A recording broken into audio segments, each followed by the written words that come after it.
Police भरतीची तयारी करणाऱ्या सर्व विद्यार्थी मित्रांना माझा सप्रेम नमस्कार. मित्रांनो, मी रविकुमार पाटणकर, कक्ष अधिकारी, महाराष्ट्र शासन, मंत्रालय, मुंबई. मित्रांनो, राजे करिअर अकॅडमी सातारा आणि पाटणकर गुरुकुल अकॅडमी यांच्या संयुक्त विद्यमानं पोलीस भरतीच्या प्रशिक्षणार्थी विद्यार्थ्यांकरता जे ऑनलाईन लेक्चर्स त्यांचं जे आयोजन केलेलं आहे त्यामध्ये माझ्याकडं मराठी विषय शिकवण्यासाठी आपल्यासाठी मराठी विषय मी शिकवणार आहे. मित्रांनो, आपल्याला माहितीही असेल, पोलीस भरतीची नुकतीच घोषणा झालेली आहे आणि पोलीस भरतीच्या स्वरूपामध्ये जो लेखी परीक्षेचा पॅटर्न आहे त्या लेखी परीक्षेच्या पॅटर्नमध्ये 100 मार्काचा जो पेपर आहे पोलीस भरतीच्या लेखी परीक्षेचा, त्यामध्ये 25 मार्क्ससाठी मराठी विषयाचा समावेश केलेला आहे. या मराठी विषयाचा जो समावेश केलेला आहे त्यामध्ये मराठी भाषा, तिचा व्यावहारिक उपयोग, तिचं व्याकरण आणि शब्दसंपत्ती यावर आधारित प्रश्न असणार आहेत. मित्रांनो, हा माझा पहिला व्हिडिओ आहे मराठी भाषेचा. मी वेगळ्या टॉपिकवरचे व्हिडिओ दरवेळी आपल्यासाठी घेऊन येणार आहे. आज आपण मित्रांनो मराठी विषयाला सुरुवात करतोय आणि मराठी विषयाला सुरुवात करत असताना आपल्याला सर्वात प्रथम जी गोष्ट पाहावी लागते ती म्हणजे व्याकरणातील मराठी वर्णमाला. मित्रांनो, आपले विचार, अनुभव, भावना किंवा कल्पना या व्यक्त करण्याचं साधन म्हटलं तर ती भाषा असते. आणि वर्ण, अक्षर, शब्द, वाक्य आणि व्याकरण हे भाषेचे 5 मूलभूत घटक आहेत. बघा, वर्ण, अक्षर, शब्द, वाक्य आणि व्याकरण हे भाषेचे मूलभूत 5 घटक आहेत. यातला वर्ण घटक जो आहे, वर्ण म्हणजे तरी काय? वर्ण म्हणजे तोंडावाटे निघणाऱ्या मूलध्वनींना वर्ण अशी संज्ञा आहे. आपल्या तोंडावाटे जे मूलध्वनी निघतात तर त्या भाषेतले ते वर्ण असतात. मित्रांनो, मराठीमध्ये मराठी व्याकरणामध्ये जी मराठी वर्णमाला आहे या वर्णमालेमध्ये मराठी वर्णांची संख्या 50 इतकी आहे. खरं तर ही वर्णांची संख्या 48 इतकी होती, परंतु 6 नोव्हेंबर 2009 ला महाराष्ट्र शासनानं एक परिपत्रक जारी केलं. या परिपत्रकात नमूद केल्यानुसार आपण म्हणजेच मराठी भाषेनं ॲ आणि ऑ हे जे 2 वर्ण आहेत ते इंग्रजी भाषेतून मराठी भाषेमध्ये स्वीकारले. त्यामुळं आता मराठी भाषेतील वर्णांची संख्या 48 वरून 50 इतकी झालेली आहे. मित्रांनो, अनेक तज्ञ व्याकरणकर्त्यांचं म्हणणं असं आहे की क्ष आणि ज्ञ ही जी मराठीतील 2 संयुक्त व्यंजनं आहेत या व्यंजनांचा समावेश देखील मूलवर्णामध्ये झाला पाहिजे. तो तसा जर मूलवर्णामध्ये केला तर मात्र वर्णमालेतील वर्णांची संख्या आपल्याला 52 असं म्हणावं लागतं. परंतु अनेक व्याकरणकर्त्यांनी तो मुद्दा जो आहे त्या मुद्द्यावर मत व्यक्त करताना असं म्हटलेलं आहे की क्ष आणि ज्ञ जरी संयुक्त व्यंजनं असली तरी देखील ती दुसऱ्या व्यंजनांपासून बनलेली आहेत. सबब त्यांना मूलवर्ण म्हणता येणार नाही, त्यामुळे वर्णांची संख्या 50 आहे. तर मित्रांनो, असे मराठीत एकूण वर्ण हे 50 आहेत. 48 पहिल्यांदा होते. आता नवीन ॲ आणि ऑ या 2 वर्णांचा समावेश झाल्यामुळं एकूण वर्णांची संख्या 50 इतकी आहे. हे जे वर्ण आहेत या वर्णांचं विभाजन मित्रांनो व्याकरण करताना वेगवेगळ्या विभागांमध्ये केलेला आहे. त्यातला पहिला जो प्रकार आहे तो आहे मित्रांनो स्वर. त्यातला पहिला जो प्रकार आहे तो स्वर. मित्रांनो, मराठी भाषेमध्ये स्वर 14 आहे. असंच 2009च्या पूर्वी या स्वरांची संख्या 12 इतकी होती, पण आता 2009 पासून ॲ आणि ऑ या 2 वर्णांचा स्वरमालेमध्ये समावेश झालेला आहे. सबब स्वरांची संख्या 14 इतकी झालेली आहे. अनेक व्याकरणकर्त्यांचं म्हणणं असं आहे की ॲ आणि ऑ हे स्वरादी आहेत, परंतु शासनानं जे परिपत्रक काढलेलं आहे त्यात नमूद केल्याच्या अनुषंगानं त्यांचा समावेश स्वरांमध्ये करण्यात आलेला आहे आणि स्वरांची संख्या 12 वरून 14 झालेली आहे. मित्रांनो, हे स्वर कोणते?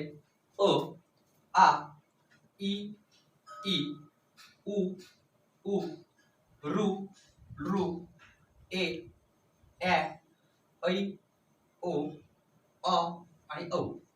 1, 2, 3, 4, 5, 6, 7, 8, 9, 10, 11, 12, 13 आणि 14 स्वराची संख्या मित्रांनो 14 आहे. मित्रांनो, स्वर म्हणजे दुसऱ्या कोणत्याही वर्णाचा आधार न घेता ज्या वर्णांचा उच्चार होतो त्याला स्वर अशी संज्ञा आहे. दुसऱ्या कोणत्याही वर्णांचा आधार न घेता ज्या वर्णांचा उच्चार होतो त्याला स्वर अशी संज्ञा आहे. मित्रांनो, मराठीमध्ये आपल्या सध्या 14 स्वर आहेत. हे 14 स्वर कोणते ते मी आपल्याला सांगितलेले आहे. मित्रांनो, ह्या स्वरांचे काही ढोबळमानानं व्याकरणकर्त्यांनी काही प्रकार पाडलेले आहेत. या प्रकारामधला जो पहिला प्रकार आहे तो आहे ऱ्हस्व स्वर. ऱ्हस्व स्वर म्हणजे ज्या स्वरांचा उच्चार करण्याकरता वेळेची, काळाची एक मात्रा लागते त्या स्वरांना ऱ्हस्व स्वर अशी संज्ञा आहे. बघा, मी पुन्हा एकदा सांगतोय. ज्या स्वरांचा उच्चार करण्याकरता, ज्या स्वरांच्या उच्चाराकरता कालावधीची एक मात्रा लागते त्या स्वरांना ऱ्हस्व स्वर अशी संज्ञा आहे. यामध्ये अ आहे, छोटा ई आहे, छोटा उ आहे, रू आहे आणि रू आहे. या स्वरांना मित्रांनो ऱ्हस्व स्वर अशी संज्ञा आहे. स्वराचा दुसरा जो प्रकार आहे मित्रांनो तो आहे दीर्घ स्वर. यामध्ये ज्या स्वरांचा उच्चार करण्याकरता कालावधीच्या 2 मात्रा लागतात अशा स्वरांना मित्रांनो दीर्घ स्वर अशी संज्ञा आहे. आणि यामध्ये आ, मोठा ई, मोठा उ, ए, ऐ, ओ, ऑ आणि औ या स्वरांचा समावेश दीर्घ स्वरांमध्ये होतो. म्हणजे हे 5 स्वर जे आहेत ते ऱ्हस्व स्वर आहेत आणि हे 9 स्वर जे आहेत ते दीर्घ स्वर आहेत. मित्रांनो, स्वराचा जो तिसरा प्रकार आहे तो आहे सजातीय स्वर. सजातीय स्वर म्हणजे काय? ज्या स्वरांची उच्चार स्थानं एकच आहेत, ज्या स्वरांची उच्चार स्थानं एकच आहेत त्या स्वरांना सजातीय स्वर अशी संज्ञा आहे. यामध्ये आपल्या लक्षात येईल अ, आ हे दोघे जण सजातीय स्वर आहेत. ई, ई हे सजातीय स्वर आहेत. उ, उ, ए, ऐ, ऑ आणि ओ, औ यातल्या आपल्या लक्षात येईल यातल्या पहिल्या स्वराच्या उच्चार स्थानातूनच दुसऱ्या स्वराचं उच्चार स्थान आहे. त्यामुळं अशा प्रकारच्या स्वरांना सजातीय स्वर अशी संज्ञा आहे. मित्रांनो, याच्यानंतर पुढचा प्रकार आहे तो विजातीय स्वर. म्हणजे व्याख्या बरोबर याच्या विरुद्ध असेल. ज्या स्वरांचं उच्चार स्थान वेगवेगळं आहे, ज्या स्वरांचं उच्चार स्थान वेगवेगळं आहे अशा स्वरांच्या जोड्यांना विजातीय स्वर असं म्हटलं जातं. यामध्ये अ आणि ई आपल्या लक्षात आलं असेल. अ चं उच्चार स्थान वेगळं आहे, ई चं उच्चार स्थान वेगळं आहे. उ आणि ए, उ चं उच्चार स्थान वेगळं आहे, ए चं उच्चार स्थान वेगळं आहे. अ आणि रू यामध्ये अ चं उच्चार स्थान वेगळं आहे, रू चं उच्चार स्थान वेगळं आहे. मित्रांनो, याच्यानंतर स्वरांचा पुढचा जो प्रकार आहे तो आहे संयुक्त स्वर. या संयुक्त स्वरामध्ये काही स्वर दुसऱ्या 2 स्वरांच्या संयोगातून बनलेले आहेत. स्वरमालेतील काही स्वर दुसऱ्या 2 स्वरांच्या संयोगातून बनलेले आहेत. यामध्ये ए हा स्वर जो आहे तो अ अधिक ई अशी त्याची निर्मिती झालेली आहे. ऐ जो आहे तो आ अधिक ई अशी त्याची निर्मिती झालेली आहे. ओ हा स्वर आहे, या स्वराची निर्मिती अ अधिक उ अशी झालेली आहे. आणि औ जो आहे त्या औची निर्मिती आ अधिक उ अशा पद्धतीने झालेली आहे. म्हणजे ए, ऐ, ओ आणि औ हे 4 स्वर मित्रांनो जो आहेत ते स्वर 2 स्वरांच्या संयोगातून तयार झालेले आहेत. सबब यांना संयुक्त स्वर अशी संज्ञा आहे. तर मित्रांनो, स्वर आणि स्वरांचे हे प्रकार पाहिल्यानंतर या वर्णमालेतील वर्णांचा दुसरा जो प्रकार आहे तो आहे स्वरादी. स्वरादी या शब्दाच्या रचनेमध्येच आपल्याला त्याची व्याख्या लक्षात येते. स्वर येतो ज्याच्या आधी असा तो स्वरादी, स्वर येतो ज्याच्या आधी असा तो स्वरादी. म्हणजेच या वर्णांचा उच्चार करत असताना आपल्याला पहिल्यांदा स्वराचा उच्चार करावा लागतो आणि मग या वर्णाचा उच्चार होतो. म्हणूनच या वर्णाच्या उच्चाराकरता स्वराचं प्रथम सहाय्य घ्यावं लागतं. म्हणून या 2 वर्णांना मित्रांनो स्वरादी अशी संज्ञा आहे. आणि मराठीमध्ये अम आणि आहा हे 2 स्वरादी आहेत. यातला अम जो आहे तो अनुस्वाराचा अनुस्वाराचं प्रतिनिधित्व करतो, तर आहा हा स्वरादी विसर्गाचं प्रतिनिधित्व करतो. हे मराठीतले 2 स्वरादी आहेत. म्हणजे वर्णांचा आपण दुसरा प्रकार पाहिला. मित्रांनो, वर्णांचा तिसरा प्रकार आहे तो व्यंजने. व्यंजने यांना स्वरांत अशी देखील संज्ञा आहे. स्वरांत म्हणजे ज्या वर्णांचा उच्चार करत असताना त्याच्या शेवटी स्वर उच्चारावा लागतो, त्याला स्वरांत अशी संज्ञा आहे. नेमकी हीच व्याख्या आपण उलट स्वरादीच्या बाबतीत बघितली होती की स्वर अगोदर येतो ते स्वरादी होते. हे स्वरांत आहेत म्हणजे या वर्णांचा उच्चार करत असताना त्याच्या अंती म्हणजे त्याच्या शेवटी आपल्याला स्वराचा आधार घ्यावा लागतो. मित्रांनो, या व्यंजनांची मराठी वर्णमालेमध्ये संख्या आहे 34. यामध्ये मी इथे ही व्यंजनं लिहिलेली आहेत. क ख ग घ अंग च छ ज झ ञ ट ठ ड ढ ण त थ द ध न प फ ब भ म य र ल व श श स ह आणि ळ. ही अशी 34 व्यंजनं आहेत. ही मराठीतली 34 व्यंजनं किंवा स्वरांत आहेत. मित्रांनो, यामध्ये व्यंजनांचे आपण जे प्रकार पाहणार आहोत, ही व्यंजन आहेत. याचे आपण पुन्हा व्याकरण करतेही काही प्रकार केलेले आहेत. यातला पहिला जो प्रकार आहे तो आहे स्पर्श व्यंजने. बघा, स्पर्श व्यंजने. स्पर्श व्यंजने म्हणजे मित्रांनो, ज्या वर्णांचा उच्चार करत असताना आपल्याला मुखातील कोणत्या ना कोणत्या अवयवाचं सहकार्य घ्यावं लागतं, त्यांना स्पर्श व्यंजन असं म्हटलेलं आहे. आणि या स्पर्श व्यंजनांची संख्या 25 इतकी आहे.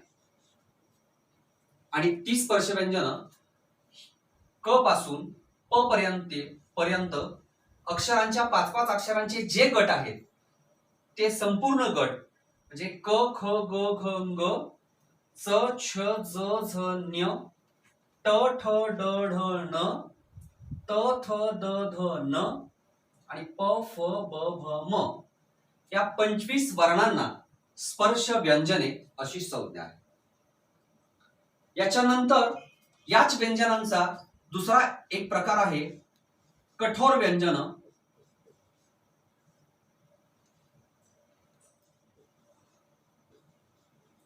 आणि मृदू व्यंजन. कठोर आणि मृदू व्यंजन. मित्रांनो, आपल्या एक लक्षात येत असेल की या वर्णमालेत ही जी स्पर्श व्यंजन आपण लिहिलेली आहेत 25, यामधली प्रत्येक गटातील पहिली 2 जर अक्षर आपण घेतली, पहिले 2 आपण वर्ण जर घेतले तर ते उच्चारायला थोडे कठोर आहेत. ते उच्चारत असताना आपल्याला विशिष्ट असा जोर द्यावा लागतो. म्हणून क ख च छ ट ठ त थ आणि प फ आणि ही 10 व्यंजन या व्यतिरिक्त श स आणि स हे 3 उष्मे असे एकूण 13 व्यंजन हे कठोर व्यंजन आहेत किंवा कठोर वर्ण आहेत. म्हणजे मित्रांनो, एकूण 34 व्यंजनापैकी 13 व्यंजन कठोर व्यंजन आहेत आणि उरलेली 21 व्यंजन ही व्यंजन मृदू व्यंजनामध्ये मोडतात. आणि एकूणच 50 वर्णापैकी जर कॅल्क्युलेशन करायचं म्हटलंच तर 13 व्यंजन जी आहेत तेच 13 कठोर वर्ण आहेत आणि उरलेले 37 वर्ण हे मृदू व्यंजनामध्ये मोडतात. तिसरा गट राहतोय, तिसरा उभा गट राहतोय. यामध्ये प्रत्येकी एक अक्षर राहतंय. म्हणजे क पासून प पर्यंत प्रत्येक गटाचे शेवटचं अक्षर आहे. मित्रांनो, त्यांना संज्ञा जी आहे त्या संज्ञेला अनुनासिके अशी संज्ञा आहे. अनुनासिके. बघा, ही अनुनासिक जी आहेत, या अनुनासिक वर्णांचा उच्चार करत असताना तो आपल्या नासिकेमार्फत करावा लागतो. आपल्या नाकावाटे त्याचा उच्चार करावा लागतो. यातला पहिला शब्द जो आहे तो उंग, असा उच्चार आहे त्याचा, दुसरा आहे तो न्य असा उच्चार आहे, तिसरा आहे तो ण असा उच्चार आहे, चौथा आहे तो न असा उच्चार आहे आणि पाचवा आहे तो म असा उच्चार आहे. म्हणजे हे पाचही अक्षर, हे पाचही वर्ण यांचा उच्चार करत असताना आपल्याला नासिकेमार्फत करावा लागतो, नासिकेच्या साह्यानं करावा लागतो. म्हणून मित्रांनो, यांना अनुनासिक अशी संज्ञा आहे. मराठी वर्णमालेत 5 अनुनासिका आहेत. या अनुनासिकांनाच परवर्ण अशी देखील संज्ञा आहे. परवर्ण अशी देखील या अनुनासिकांना संज्ञा आहे. बघा, म्हणजे जी व्यंजनं आपण पाहतोय स्वरांत ही 34 आहेत. त्यातली स्पर्श व्यंजनं 25 आहेत. कठोर व्यंजना क पासून प पर्यंतचे गटातील प्रत्येकी पहिली 2 अक्षर कठोर व्यंजन आहेत. प्रत्येकी तिसरा आणि चौथा अक्षर हे मृदू व्यंजनामध्ये आहे आणि गटातील प्रत्येक शेवटचा अक्षर ही अनुनासिक या गटामध्ये ती गेलेली आहे. मित्रांनो, याच्यानंतर आपण या व्यंजनातीलच पुढील जी व्यंजनं आहेत यामध्ये इकडे मी लिहिलेलं आहे य, र, ल, व यांना वेगळी संज्ञा आहे. यांना मित्रांनो अर्धस्वर असं म्हटलं जातं. व्याकरणामध्ये या वर्णांना अर्धस्वर असं म्हटलं जातं. आता अर्धस्वर यांना का म्हटलं जातं, तर व्याकरणकर्त्यांच्या मते या वर्णांच्या उच्चारामध्ये काही स्वर आलेले आहेत, काही स्वर लपलेले आहेत असा भास होतो. यातला य जो आहे य, या वर्णामध्ये मित्रांनो ई हा स्वर लपल्याचा भास होतो. या र मध्ये रू हा स्वर लपल्याचा भास होतो. ल यामध्ये रू हा स्वर लपल्याचा भास होतो आणि व मध्ये उ हा स्वर लपल्याचा भास होतो. या ठिकाणी आपल्याला अजून थोडस सोपं करून मी सांगतोय. हा जो य आहे या यला जर मी असा लिहिला तर याचा उच्चार, याचं प्रोनाउन्सिएशन या ई सारखं होतं मित्रांनो. तसंच या व चा उच्चार हा सुद्धा जर मी असा लिहिला हा उ, तर याचा आणि याचा उच्चार हा आपल्याला सारखा झाल्यासारखा भास होईल. म्हणजेच हे जे मराठीतले 4 अर्धस्वर आहेत, अर्धस्वरांची संख्या मराठी वर्णमालेमध्ये 4 आहे आणि या अर्धस्वरामध्ये प्रत्येक एक स्वर लपलेला आहे असं व्याकरणकर्त्यांचं मत आहे. त्यामुळं यांना अर्धस्वर असं म्हटलं जातं. या अर्धस्वरानंतर मित्रांनो पुढचा जो प्रकार आहे तो आहे उष्मे. ही जी आपल्याला हे जे लिहिलेले आपल्याला वर्ण दिसत आहेत श, श आणि स, या 3 वर्णांना उष्मे किंवा घर्षक अशी देखील संज्ञा आहे. उष्मे किंवा घर्षक अशी देखील यांना संज्ञा आहे. या वर्णांचा उच्चार करतेवेळी आपल्या मुखामध्ये सॉफ्ट प्रमाणामध्ये उष्मा तयार होतो. म्हणून या वर्णांना मित्रांनो उष्मे अशी संज्ञा आहे आणि मराठी वर्णमालेत हे उष्मे 3 आहेत. याच्यानंतर वर्णमालेतला हा पुढचा जो वर्ण आहे ह, या वर्णाला मित्रांनो एक नवीन संज्ञा आहे, ती आहे महाप्राण. या वर्णाला महाप्राण म्हटलं जातं. आपल्याला माहित आहे की आपल्याला श्वासोश्वासासाठी प्राणवायूची गरज असते आणि आपण ज्यावेळी ह या वर्णाचा उच्चार करतो त्यावेळी आपल्या फुफ्फुसातील, आपल्या छातीतील प्राणवायू संपूर्णपणे बाहेर टाकला जातो. जर तुम्ही ह चा दीर्घाचा उच्चार केला तर तुमच्या लक्षात येईल की आपल्या फुफ्फुसातील हवा पूर्णपणे संपलेली आहे. म्हणून या वर्णाला महाप्राण अशी संज्ञा आहे. आता मित्रांनो, या वर्णाचं सहकार्य घेऊन मराठी जी वर्णमाला, ह्या वर्णमालेत काही वर्ण बनलेले आहेत. या वर्णांना महाप्राण वर्ण अशी संज्ञा आहे. मग असे महाप्राण वर्ण मराठी वर्णमालेत 14 इतके आहेत. यामध्ये ख, घ, छ, झ, ठ, ढ, थ, ध, फ, भ या व्यतिरिक्त तिन्ही उष्मे श, श, स आणि खुद्द ह अशी 14 वर्णांना महाप्राण वर्ण अशी संज्ञा आहे. यामध्ये सुद्धा मी तुम्हाला परत एक ट्रिक सांगतोय, ती अशी की महाप्राण वर्ण जर आपल्याला ओळखायचा असेल तर तो इंग्रजीमध्ये लिहिताना ज्याच्या नावामध्ये एच येईल तो महाप्राण वर्ण आहे. बघा, ख के एच, घ जी एच. फक्त याला एकच अपवाद आहे, तो म्हणजे स. हा स यामध्ये एच नसताना देखील तो महाप्राण वर्ण आहे. आणि आपला नियम आहे की प्रत्येक ज्या शब्दानंतर एच येईल तो शब्द महाप्राण असेल. याला सुद्धा एक अपवाद आहे, तो म्हणजे हा च. मित्रांनो, या च चं स्पेलिंग सुद्धा आपल्याला सी एच असं जरी लिहित असलो, त्याच्या स्पेलिंग मध्ये जरी एच असेल तरी देखील हा च मात्र अल्पप्राण आहे, तो महाप्राण नाही. म्हणजे जी या वर्णमालेतील दुसरं आणि चौथं अक्षर आहे, हे जे आहेत यांना महाप्राण वर्ण असं म्हटलं जातं. पहिलं आणि तिसरं अक्षर जे आहे या गटातील क पासून प पर्यंतच्या यांना अल्पप्राण अशी संज्ञा आहे. महाप्राण वर्णांची संख्या मराठी वर्णमालेमध्ये 14 इतकी आहे. मित्रांनो, याच्यानंतर उरलेला जो वर्ण आहे तो आहे ळ. आणि ह्या ळ ला पुन्हा आपण बघाल की ळ साठी एक वेगळी संज्ञा आहे. या ळ ला वर्णमालेमध्ये स्वतंत्र वर्ण अशी संज्ञा आहे. स्वतंत्र वर्ण अशी संज्ञा आहे. त्याचं कारण असं आहे मित्रांनो, मराठी भाषा ही प्राकृत भाषा आहे, म्हणजे संस्कृत पासून तयार झालेली मराठी भाषा आहे. मराठीतील अनेक शब्द आपण संस्कृत मधून घेतलेले आहेत. हा ळ हा वर्ण मात्र तसा नाही. ळ हा वर्ण आपण द्रविडी भाषा समूहातून स्वीकारलेला आहे. त्याचं आपल्या भाषेमध्ये वेगळं आणि स्वतंत्र असं अस्तित्व आहे. म्हणून या वर्णाला मित्रांनो स्वतंत्र वर्ण अशी संज्ञा आहे. बघा, मी परत एकदा सांगतो, आज जी आपण मराठी वर्णमाला बघितली, ही मराठी वर्णमाला एकूण 50 वर्णांपासून बनलेली आहे. 2009 पूर्वी 48 वर्ण होते. इंग्रजी भाषेतील ä आणि अ या दोन वर्णांचा महाराष्ट्र शासनाच्या परिपत्रकानुसार मराठी भाषेच्या वर्णमालेत समावेश करण्यात आला. 2009 पासून मराठी वर्णमालेतील वर्णांची संख्या 50 इतकी आहे.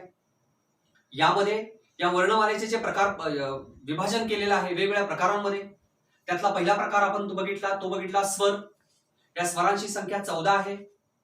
त्याच्यानंतर आपण वर्णांचा दुसरा प्रकार बघितला स्वरादी, त्याची संख्या 2 आहे. त्याच्यानंतर आपण व्यंजने बघितली, व्यंजनांची संख्या 34 इतकी बघितली. आणि व्यंजनांचे हे इतर जे आपण प्रकार पाहिले व्यंजनांचे पडलेले, त्यामध्ये स्पर्श व्यंजन बघितली, कठोर व्यंजन बघितली, मृदू व्यंजन बघितली, अनुनासिक बघितले, अर्धस्वर बघितले, उष्मे बघितले, महाप्राण वर्ण बघितले आणि स्वतंत्र वर्ण बघितला. या व्यतिरिक्त मित्रांनो, या वर्णमालेतील वर्णांचे अजूनही काही प्रकार आहेत, परंतु ते प्रकार आपल्याला पुढच्या व्हिडिओमध्ये मी आपल्याशी शेअर करेन. मित्रांनो, माझी अपेक्षा आहे की या व्हिडिओच्या माध्यमातून मराठी वर्णमाला ही संकल्पना आपल्याला जास्तीत जास्त समजली असेल. मी आपल्या सर्वांना विनंती करतो की हा चॅनेल आपण सबस्क्राईब करावा, जेणेकरून आमच्या मार्फत तयार होणारे पोलीस भरती करता तयार होणारे जे काही महत्त्वाचे व्हिडिओज आहेत ते आपल्यापर्यंत पोहोचतील. आपल्या अभ्यासाला त्याची मदत होईल आणि आपल्या करिअरला सुद्धा त्याची मदत होईल. धन्यवाद.